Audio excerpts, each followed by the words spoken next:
What if the reason you're still standing today is because Jesus has been walking towards you even when you didn't realize it? What if the moments you thought you were alone were actually the moments he was closest? Today, I want to show you something powerful. Not just that Jesus is strong, not just that he performs miracles, but that he moves toward the broken. And that includes you. So, before we begin our prayer, I'm going to tell you a few things about Jesus and just how loving and powerful he really is.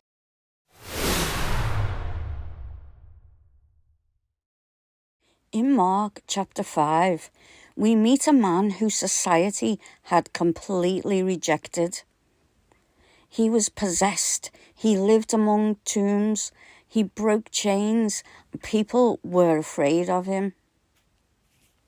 They tried to restrain him and push him away, and they labelled him.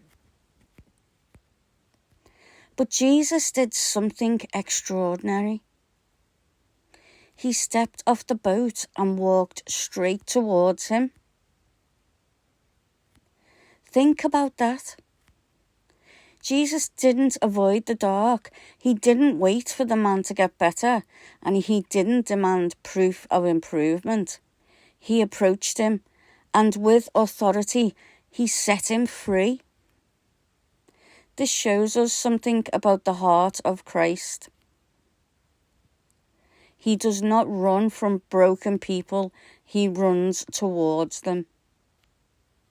Today, that means if anxiety has isolated you, if regret has chained you, if sin has convinced you that you are unworthy, Jesus is not stepping back, he is stepping closer. Later in the same chapter, Jesus walks into a room filled with grief. A little girl has sadly died. Everyone assumes it's over. But Jesus takes her by the hand and says, "Talitha cum," little girl, I say to you, arise. And immediately she gets up. Notice something beautiful. He holds her hand.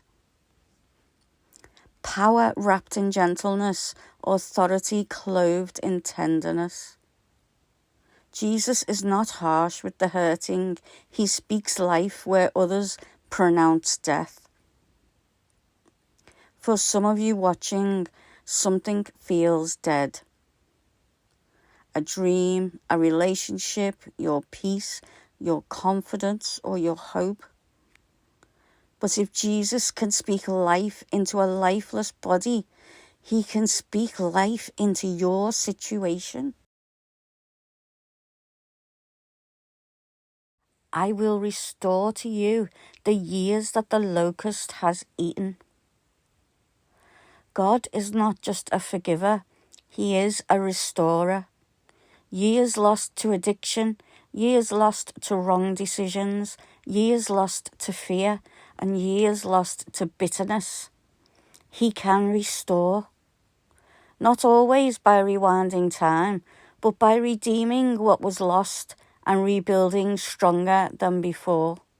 You may feel behind in life, but you are not beyond restoration. After you have suffered a little while, he will restore you, confirm you, strengthen you, and establish you. Suffering is not the end of your story. It is not your identity, and it is not your permanent address. Jesus strengthens what pain tried to break. He establishes what fear tried to shake. He confirms what doubt tried to silence. That is how powerful he is, and that is how deeply he loves.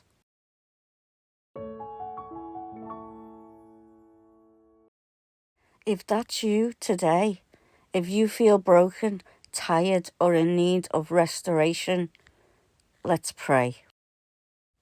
Lord, I know you walk with me every single day, even when I don't see it, even when I don't feel it, even when I forget it.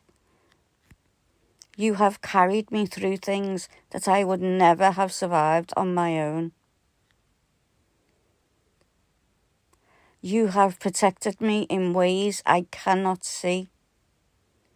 You have blocked doors that would have harmed me. But you have opened doors I never could have opened myself. And I am eternally grateful.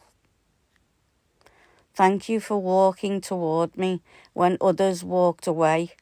Thank you for loving me when I did not love myself. Thank you for staying when I wandered. Lord, just like the man in Mark 5, there are areas of my life that feel chained.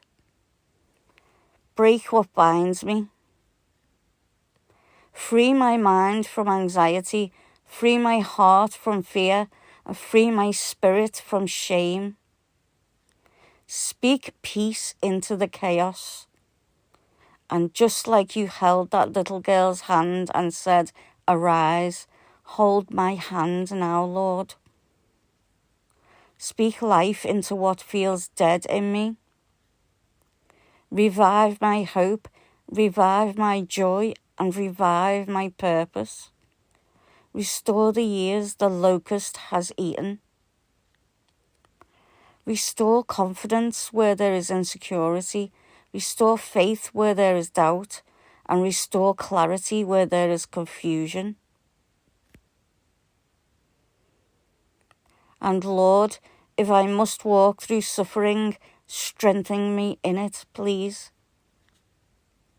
Establish me, confirm who I am in you. Help me remember that this season is not my identity. You are powerful enough to heal me, gentle enough to hold me, strong enough to defend me, and loving enough to stay with me. I place my worries in your hands. I place my future in your hands. I place my broken pieces in your hands. And I trust that you are already working even now. In Jesus' name, amen. I really hope you enjoyed this video. If you could drop a like and put an amen in the comments, that would be fantastic. Thank you for watching. God bless. And remember, keep looking up.